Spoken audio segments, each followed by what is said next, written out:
Good morning. It's a pleasure to be here with all of you to speak about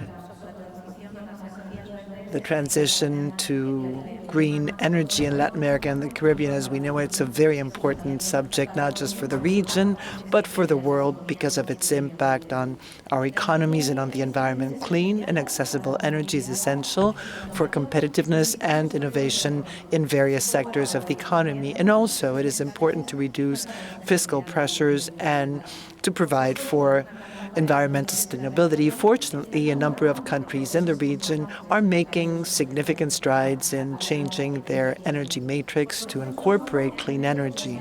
Between 2015 and 2020, the region stepped up its renewable capacity by 33%. And yet, according to estimates from the IDB, we know there's still much to be done because we expect to see an increase in the need for energy in the coming years. In 2020 to 2030, we estimate that 50%, or actually 48% to be exact, that is going to be the size of the increase. So it's important to see how we are going to finance all the needed investments. In recent years, as I said, we have seen how renewable energies have become available, and they have had a very positive impact. There's been a reduction in the cost of energy and also a reduction in dependence on fossil fuels, and also a reduction when it comes to the region of the country's dependence on oil-producing countries. But it's important to offset climate change effects and achieve a net zero level for 2030. We believe that to do this, public-private collaboration is extremely important so that we can execute all the investments and actions that are going to be needed. This panel is going to be discussing this, so I'm very pleased to have leading experts from around the world. I'd like to introduce each one of them to you. First, Ligia Castro, who is an advisor with the Ministry of the Environment of Panama. She's a climate change advisor. Fernandez So, Director for Latin America and the Caribbean for the European Commission. Elvia Ganaun from the Brazilian Association of Wind Energy. Alberto Torres, who leads the public sector group for LATAM at Citibank. And lastly, Olivier Masson, who is the CEO of Atome Energy. So I'd like to start, if I may, with a question for Ligia. From your point of view, why is it important to consider climate change scenarios when it comes to decision-making and planning at the national level as countries strive to achieve that energy transition in the region? It's extremely important. Panama actually has just updated its climate change scenarios. And what this does is it prepares us to start working on the plan for the adaptation of the energy sector. We have 90% of our matrix is clean. That's in the dry season, or in the rainy season. At the end of the dry season, it drops to 70. And if we have an El Nino, then that number goes down to 60. In addition, climate change scenarios show us that the two provinces where we find the main hydroelectric plants, Bocas del Toro and Chiriquí, by 2030, 2050, and 2070, are going to see a reduction in rainfall. It's going to be gradual, but there's also going to be a rise in temperatures during the day. So this means that not only are we going to lose lake resources as a result of a reduction in rainfall, but there's also going to be more evaporation as temperatures rise. So we can imagine investing in photovoltaic technology using batteries at this level so that we can achieve a combination of hydro and photovoltaic energy sources during a drought or when there's a peak demand in the system.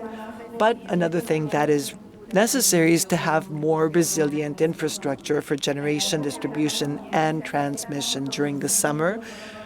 We also have to consider wildfires in different areas, forest and among others, because these have an impact on our facilities and also affect the energy supply available for the population. So we do need to consider climate change scenarios. Great, thank you, Jose Miguel. From the standpoint of a development agency, specifically Corfo in Chile, what are the opportunities for collaboration with governments and public agencies so that we can truly drive that green transition, which is greatly needed? Thank you very much. Rather than an opportunity, Chile sees this as an obligation. What does this mean? It means that what we need in the process is a shared vision, a strategic view, so that the rules that are put in place come about as a result of a just process, understanding that there will be both cost and benefits. So it's important to look at the trade-offs and balance the two so that everyone benefits. The way you achieve this is through a dialogue and also through participation. It is a challenge Chile is grappling with, especially during these early stages. This is an opportunity for innovation, for technology development, and for entrepreneurship, and these are elements that emerge from the process. Then there's also the subject of SMEs and startups, which is an area the bank has supported significantly. And then lastly, I would also say that international agreements are important. For example, in the case of hydrogen, we are quite involved in this technology. It is fairly well known. So technology transfer and transferring best practices to local companies is important and can be achieved through such agreements. And it's a win-win for both parties. As a result of these transfer agreements, we are able to trade carbon bonds. So these are another measures we can use to achieve a reduction. So to answer your question, more than an opportunity, we see this as an obligation, and we are working on this in Chile. Yes, achieving a just transition, leaving no one behind, is extremely important. Let's turn to the private sector and speak to Alberto, who represents Citibank. I'd like to ask you, what are the trends you see in green finance? And what innovative instruments are in place and will be more widely used to finance all of these opportunities, in your opinion? I would say that the issue with climate and green finance is that there has to be a global solution. It is a positive externality, as it is called by economists, so it's improving a public good at the global level, so any collaboration with countries or institutions striving to improve climate has benefits for everyone, not just for those who are involved. So I think it is important to look at the debt for nature instruments specifically. What these mean is that a country or institution pledges to undertake a activity that benefits climate, and they pay for that investment, but it is in fact subsidized because it offers more accessible pricing to the international community. So this concept is aimed at solving the problem of coordination. Then there's something else I would like to mention, which may come up a bit later, and it's to what extent can we have a development approach when it comes to climate without considering how this has to come hand in hand with other elements that have been mentioned here, especially things that need to happen in our countries on the social front. While Europe is the region which is leading the agenda the world agenda when it comes to some of these things. So we'll turn to Felix and ask him, how does Europe see Latin America, and what do you think we should be doing in order to do more in this context? Thank you. Good morning to everyone. To say that Europe has the lead when you look at the renewables mix in Europe and then you look at Latin America and the Caribbean, I think is a bit presumptuous. But what we can say is that we are very aware, and we are preparing the summit for the European Union and Latin America and the Caribbean, which is going to take place in June, because it's going to be important to look at two priorities on which our regions are completely aligned, and it is the need for a green and digital transition, which is just. We're all aiming for that. We don't know exactly where it lies. We each have our solutions and our mixes, but it is our common objective. And why? Because we have all signed the Paris Agreement, because we are convinced that it is important for us to take joint international action in order to drive the energy transition as one of the key ways to fight climate change. But to that end, it is very important, and that is what Europe is working on with new ideas, is to do what was done in Europe with the next generation funds. We want to push for public financing and public policy objectives to see how we can foster that transition. That means having both public financing, private investment, and, as was said before, not leaving anyone behind. See how we can have the last mile connectivity, or last kilometer, which is going further than the last mile. And to do that, we also need to transfer technology. Technology is important when it comes to renewables and when it comes to green hydrogen, which is one of the other elements we all seek. What this means is having a shared value chain. And I think we should mention that, because as we have a shared value chain, we also provide social added value, and we'll discuss that further later, but we're also talking about technology transfer and new solutions, and that must have to come in tandem with vehicles like green bonds. We're working on this, an initiative to improve the green bonds market, and Latin America is where we find most enthusiasm for this, but there's also regulation, training, and last kilometer initiatives, which are key. Europe is ahead when it comes to raising awareness. We're asking everyone to use stairs, not elevators, but that means that we all need to do this together. It's very interesting, the need for raising awareness, and also I think it's important that Europe has a joint institutional agenda which it is working on and connecting with other parts of the world, and that is what offers us an opportunity to work together. Let's now go to the private sector. We have heard from public sector and banks. I'd like to go to the private sector now. With Olivier from Atom Energy, I'd like to ask you what you are doing and where do you see the change? Where do you see the more sustainable renewables globally and also in Latin America? First of all, thank you for allowing me to speak English, because I need to work more on my... Atom Energy is the first company focused on the production of green hydrogen and green ammonia listed on the London Stock Exchange. First one we created 3 years ago, and we are still the only one. Why green hydrogen, green ammonia? It's about decarbonizing 3 sectors: power, industry, and agriculture.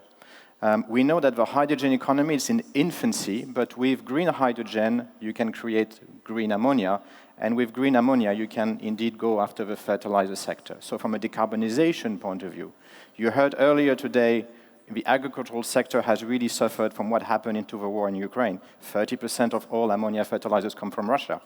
Right? So it's about if we can not only produce things locally. Our first projects is in Paraguay. We just announced that we are going to open a project in a JV in Costa Rica. We're also looking in Iceland for decarbonizing shipping.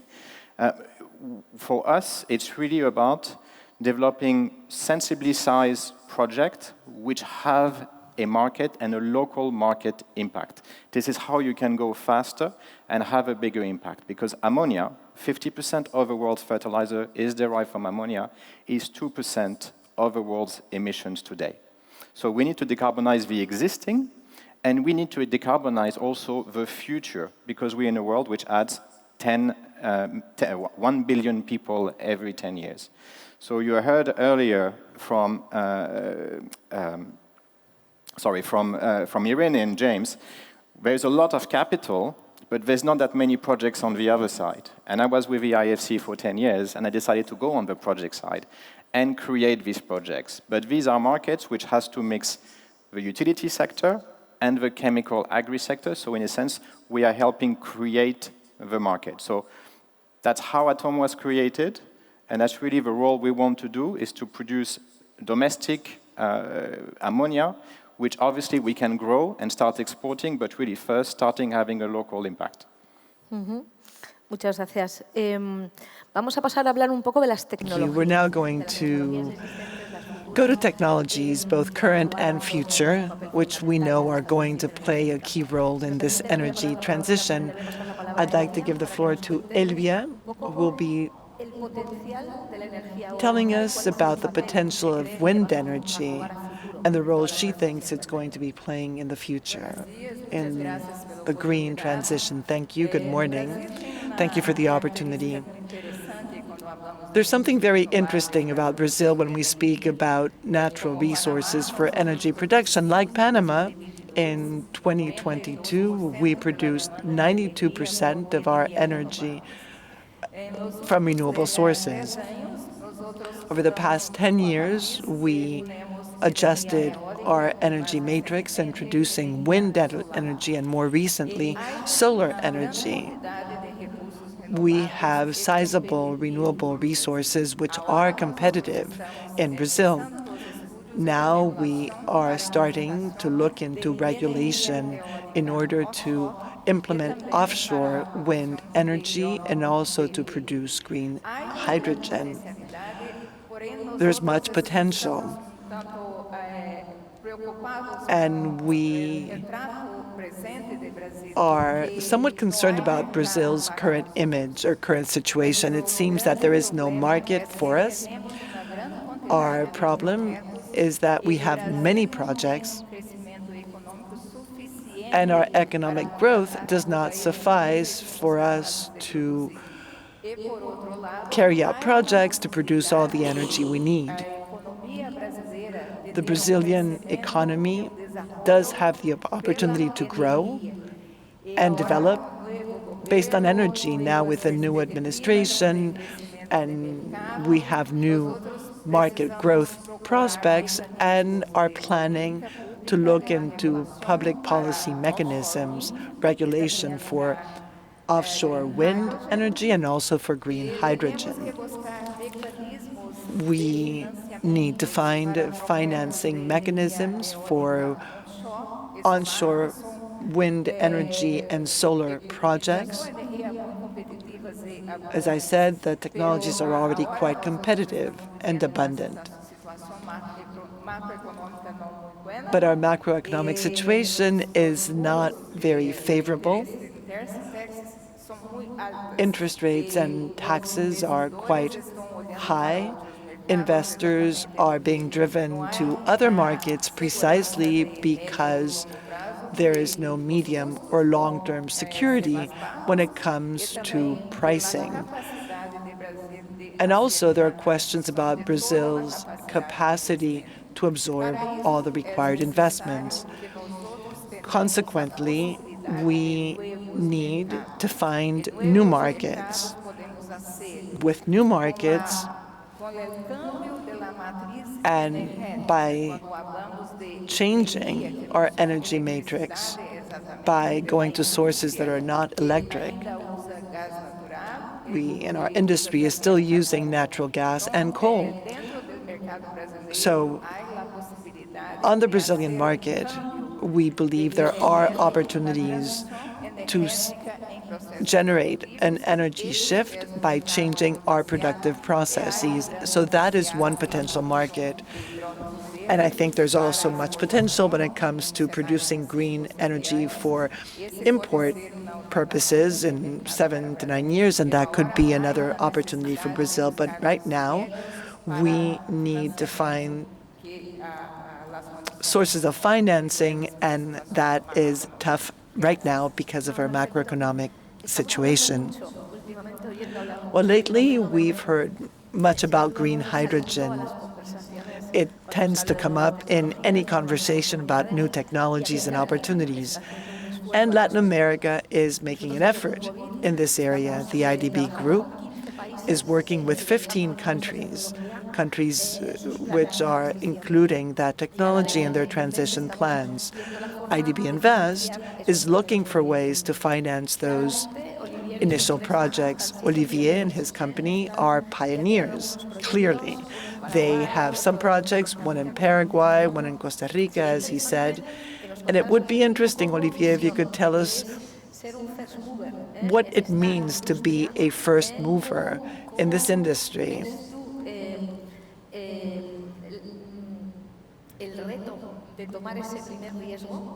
How do you approach the challenge of being a first mover? And how do you address project-based risk? Not only are you doing it, but you need to attract other investors to join in. Exactly, which is we have a lot of green infrastructure investors who are used to do another wind project, another solar project. This is very different. This is not utilities. This is what we used to be 15 years ago in renewable energy. So you are creating a new market. The hydrogen economy itself is quite particular, where 70% of the cost of a project is the cost of power, no matter what you look at it. Then you have to have demand on the other side, and you have to make sure that you are not too far from your demand so that you reduce all of the risks on risks and being able to present something bankable to investors. The last point is we talk about green ammonia, green hydrogen, this is great, but these are markets which do not have a value yet. Everybody says, I want to buy green hydrogen, I want to buy green fertilizer, but they will pay the price for gray fertilizer. Right? That market is being created as we speak. So what did we look at? So for us, clearly, Latin America has one of the largest potential for renewable energy, and as you heard, Brazil is a massive potential. So for us, we looked first and foremost, our first project should be in the place where you have the most excess power and the largest demand. Paraguay, largest exporter of green electricity in the world today, one of the largest exporter of soybean, part of Mercosur, which is one of the largest importer of the world's largest importer of fertilizer. So if you can produce locally, displace imports, you would have a natural cost advantage, which will allow you to reduce the need for any carbon subsidies, some of these prices. It's all about speed to market. And then regulation, right? For Paraguay, as a government, was very clear. It told ANDE, the national utility, you have to play a role into the decarbonization of the country. It's great to have a 100% green grid and all of your electrons are green, but what can you do to upgrade these electrons into green molecules, create a new economy? So you have supply, demand, existing infrastructure, and an enabling environment from the government, which allows you to do things at cost, competitively, and very importantly, fast. Right, today, we've seen interest rate rise. Every year you lose as an investor, it's another 10% you lose. So it all comes into bankability. So these are really what we are looking for, right? It's really supply, demand, regulation, speed. Estupendo. Bueno, estamos muy contentos. Excellent. We are very pleased to be by your side in Paraguay, and we hope the project will be a true success. And staying with new technologies, I would like Elvia to tell us a bit about how you're integrating all of these technologies as part of such a large country as Brazil is.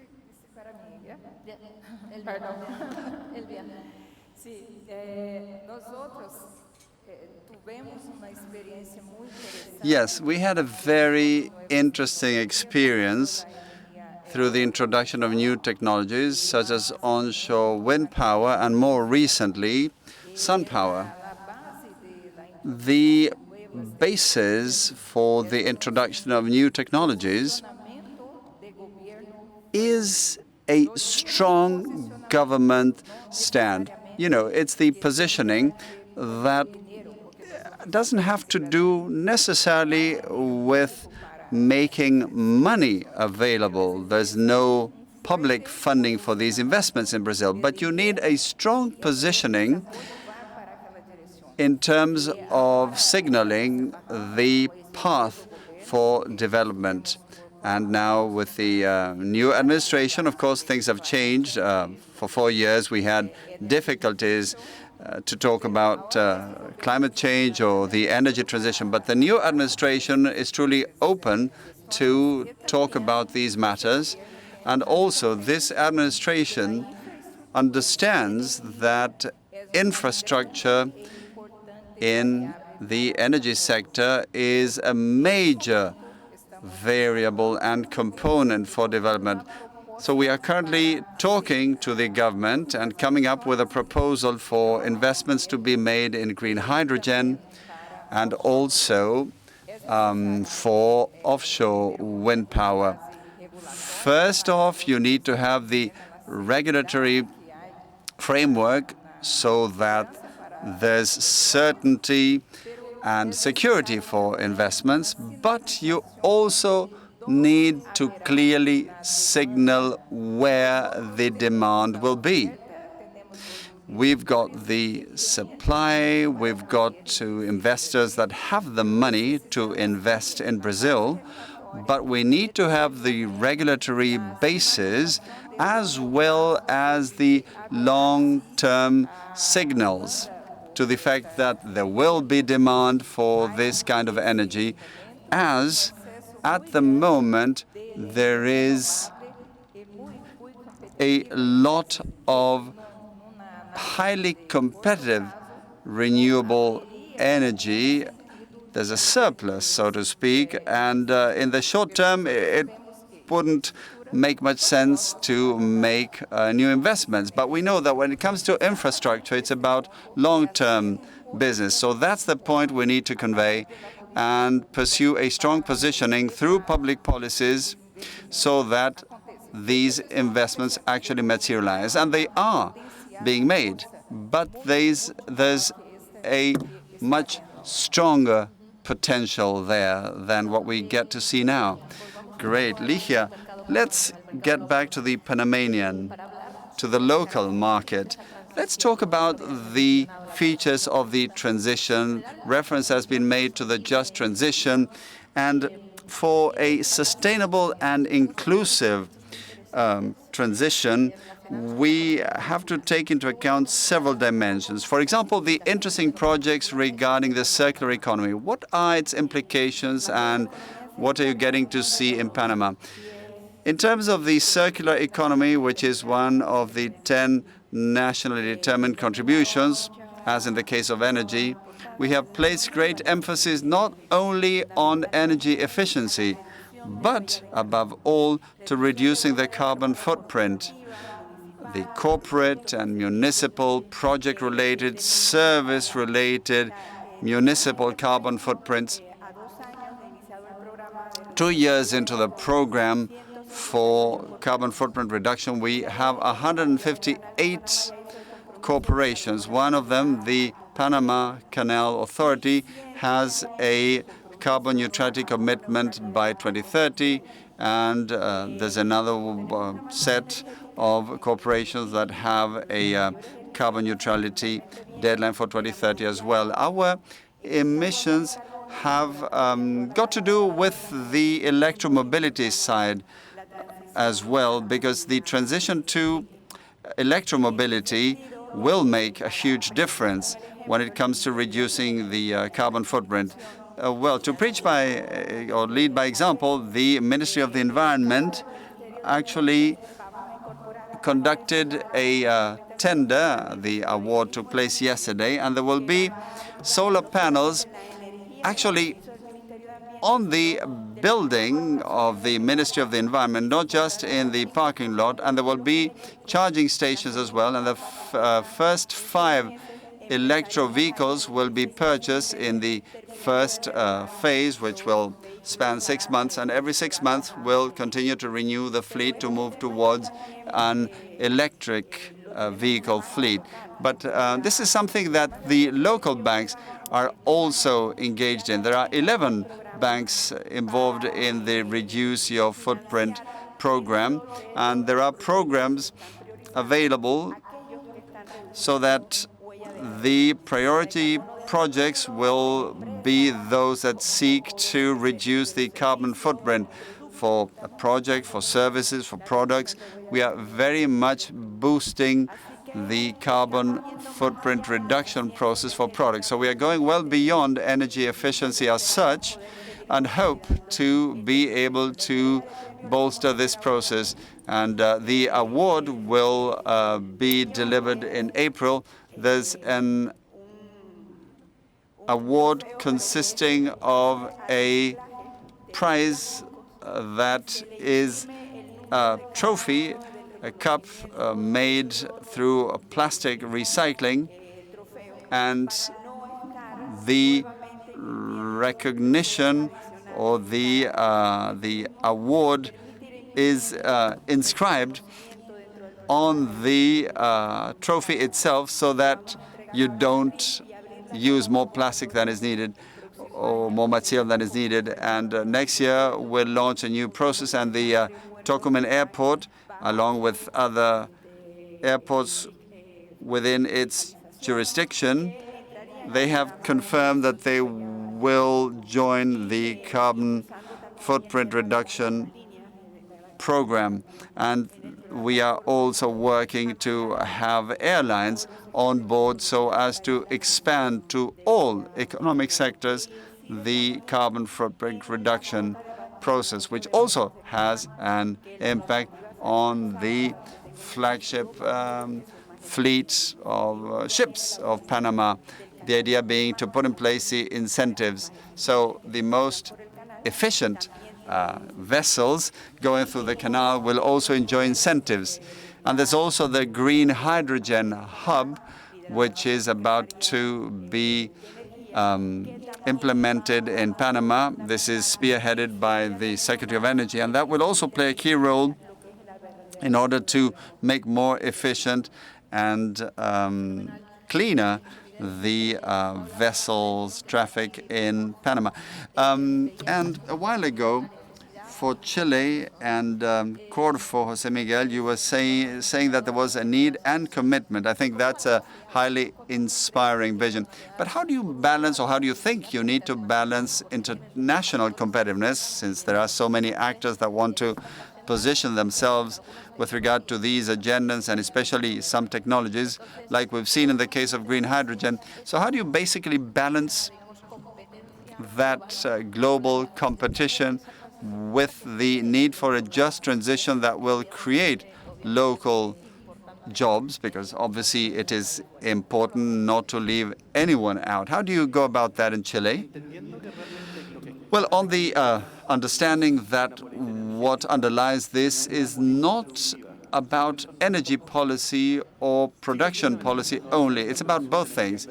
Chile has a great advantage when it comes to green energies, both solar in the north and wind power in the south. So we can actually export that and the byproducts, which makes us internationally competitive.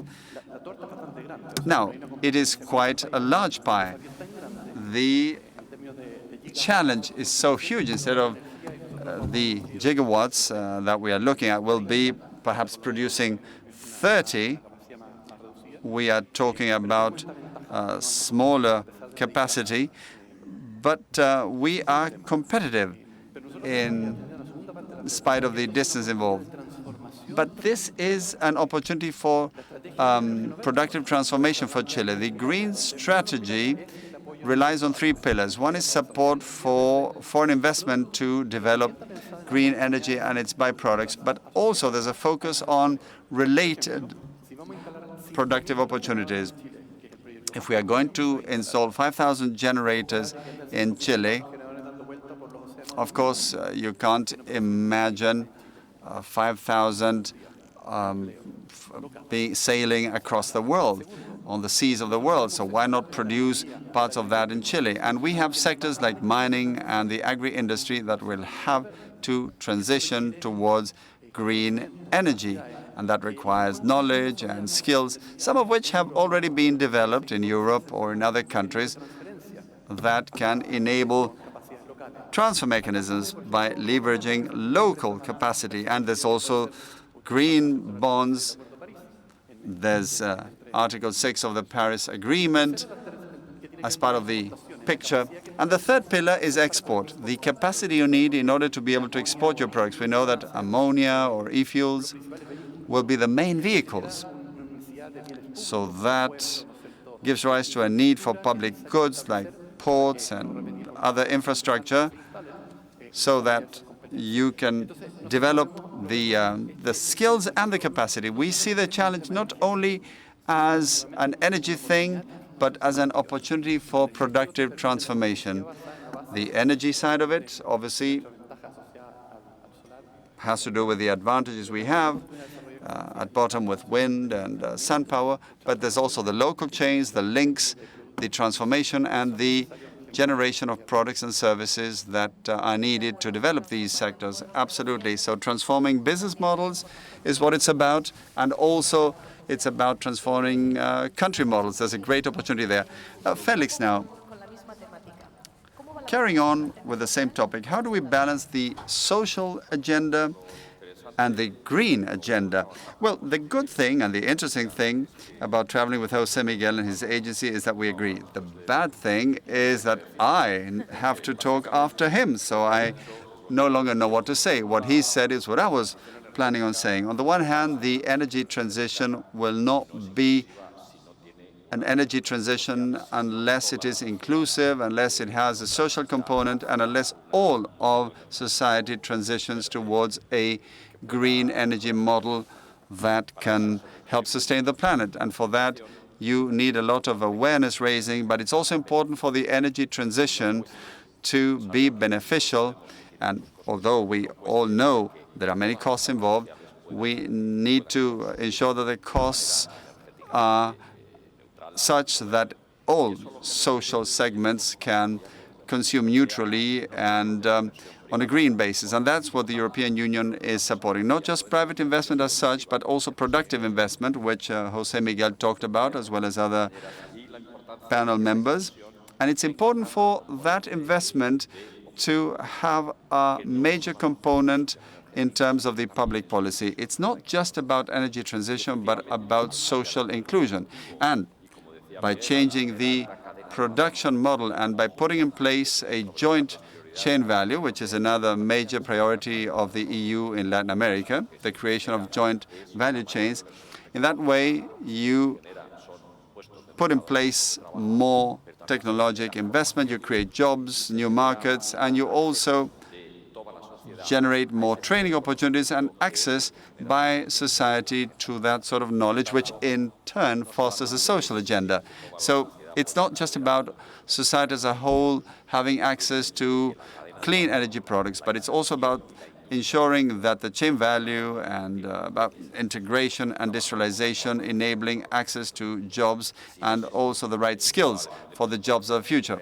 Otherwise, it won't be possible. And that's what we want to insist on within the EU, access to financing both on the EU side and also as regards businesses and countries in the Latin American context, in the context as well of public policies, knowing that we need a very high component of private investment in the energy transition, but with a focus on the social agenda, on coverage and inclusion.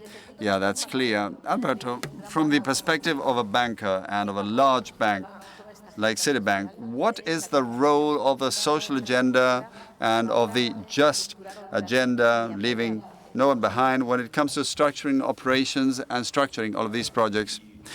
Well, it's a key role, and this is very important because when you think about the needs of countries to advance both agendas or a unified agenda, which is a just green agenda, you would think that there's resources of the government or of the state that need to go into one thing or another. But when you put the social component in the conversation, it's really zero sum. You allocate resources to either the social project or to this other activity that the government needs to take care of. It's not so easy. As in the case of the green agenda, where all of the community, the international community can participate, it's more of a win-win. So I think here, by aligning the social and green agendas, clearly the private sector has to participate. The resources in the public sector are not enough to get the agenda truly going. And when it comes to bankable instruments or alternatives, we in the public sector must change the paradigm. So it shouldn't be just about debt structure, and the integration. We need to think about the asset side, the concession, the permits, the stable regulations that are based on a set of reasonable conditions, and you can create the conditions to monetize projects. And that's where the private sector can come in to ensure that some of the more easily monetizable green projects can release some public resources that can go into the social component. And now, in wrapping up, would like to give 2 or 3 minutes to each panelist for them to tell us briefly, from their perspective, what concrete actions or measures would you recommend to accelerate the energy transition, whether public or private, depending on what your territory is. Licia first. Well, the energy transition needs to be accelerated by transforming the culture of the whole population. We need to work at the individual, family, community, business, and government levels. Unless we transform the culture, we won't achieve the energy transformation, nor will we be just in the energy transition, as no one must be left behind. So, empowerment, a climate empowerment strategy is needed so as to truly transform society, for it to transform the economy. That is fundamental. Excellent. José Miguel? I would say that one topic I think underlies this whole transformation process in the energy field has to do with the role of the public sector. And I mention this because of something Felix said.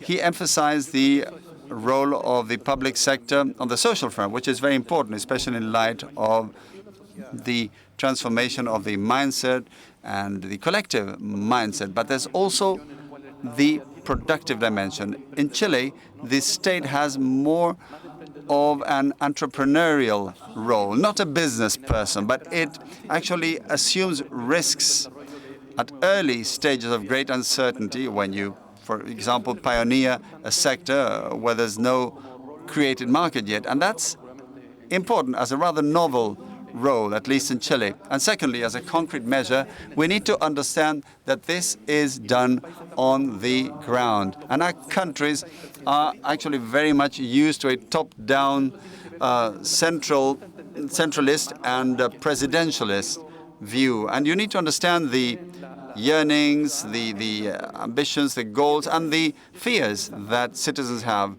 on the ground. And it's interesting, but sometimes you may think that fear has to do with conservation, or when it comes to the generators, for instance. But when you, and of course you need the studies to license the projects, but when you ask citizens, this is something that's not really that close to them.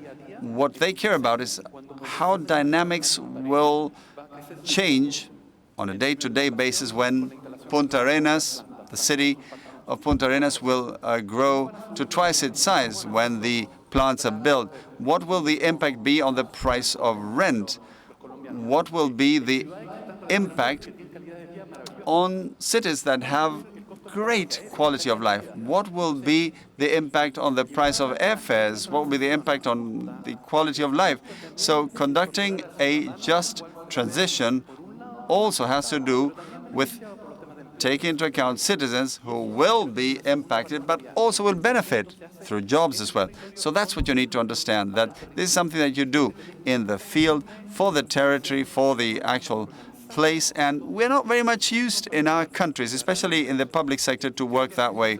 And I think that's one second feature, and in Chile, we are going in that direction. And thirdly, I would say that Chile has taken a more holistic state view in terms of this being a decarbonization goal by 2050. This is a collective process, and I think this is something that ensures consistency. So rather than each administration changing whatever the previous one has done, we continue to build systematically with a view to a long-term systematic impact. And one of the best ways to prevent the inconsistencies is having empowered citizens that understand that they will benefit in the long run, not just certain businesses or sectors or scientists or geographic regions, but society as a whole, which helps afford sustainability and consistency to a view that in the past used to be quite hard to achieve, at least in our countries. Very good, thank you. Elvia, I do agree that we need a transformation in the culture of societies, but you also need a transformation in the government culture. I think the private sector has advanced a little bit when you look at the mobilization of the financial markets and you look at ESG. So I think the government also needs to have an approach and see energy as an instrument for development. Energy and infrastructure are instruments that can make the economy grow and help society develop. The countries of Latin America have the most precious asset, natural resources. We've got the potential, and we need to turn the potential into reality. We need for government to pursue that goal as a major instrument for economic, social, and environmental transformation. Very good. Thank you. Oliver? If you allow me, I'll make 3 points. I'll start macro, sector, and then finance. So number one, from a macro point of view, what we've learned from COVID and the war in Ukraine is that energy and food security has now hit home very hard for a number of countries, and it's become almost a competition. In the US, we have $700 billion toward the Inflation Reduction Act. In Europe, nearly 400 billion euros, which is there also to promote green energy, green hydrogen. In China alone, last year, they developed 120 megawatt of green electricity, 120 gigawatt. Right? That's quite a number. And what we are seeing more and more is that they want to push investments at home. Right? And as a developer, we've been pushed to go towards the US, towards Europe, because they all have that free money available. And that's really the danger here, is to become hostage again to importing green stuff, which obviously is not what we want. We want to create a new economy, be part of that new economy for development, for energy, for food independence. On a project point of view, right? With Villeta in Paraguay, 120 megawatt in operation by 2025 is going to be the largest in operation in Latin America before 2025. Right? We're talking about gigawatts. That's great. Right? We need to go to gigawatts. But today, the largest green hydrogen to green ammonia project is 20 megawatt in Spain. So just to show that, number one, we have to compete globally as a continent. On top of that, we have to understand that there's a lot of promises around hydrogen, which there will be a lot of hard lessons learned. And I fully agree that regulation needs to play a role, but we cannot go for perfection because we're trying to figure out, okay, economy, climate, development, communities, it's all very important, but we have to accept there will be mistakes, right? And I am seeing in some countries hydrogen strategies, they are doing exactly what Europe did before in its green subsidy schemes. It was looking for perfection. And it took the US IRA to push the EU to look again at its numbers and roll back, because they were looking for perfection and it was preventing investment. The last point I will make is on finance. Right? When I talk to investors, when I talk to bankers, what do they want? They want an infinite equity support because it's a new industry. They want a long-term offtake agreement when actually, if you produce ammonia, if you sell ammonia, yes, I can have a 20-year offtake agreement, but they can only guarantee price for 2 years, not 20 years. They are looking for a management team who has done it before. Nobody has done what we are doing before. And they're looking for technology which exists. It does exist, but it has never been done at that scale. Right? So we have to accept that new reality. And again, there are a lot of promises in this green stuff, but we are working in a very, very new sector. We are creating market. And as you heard from Gemma earlier, it's also one of the reasons that we are mandated with Bid Invest, because we are creating this new market in this very, very challenging environment and in this very competitive environment to make sure capital comes to Latin America. Estupendo. Alberto. Great. Alberto. Thank you. Just 3 comments. I think first I'd say that in order to make progress, we need to bear in mind that progress has to be on 2 different channels. One seems to be somewhat more developed.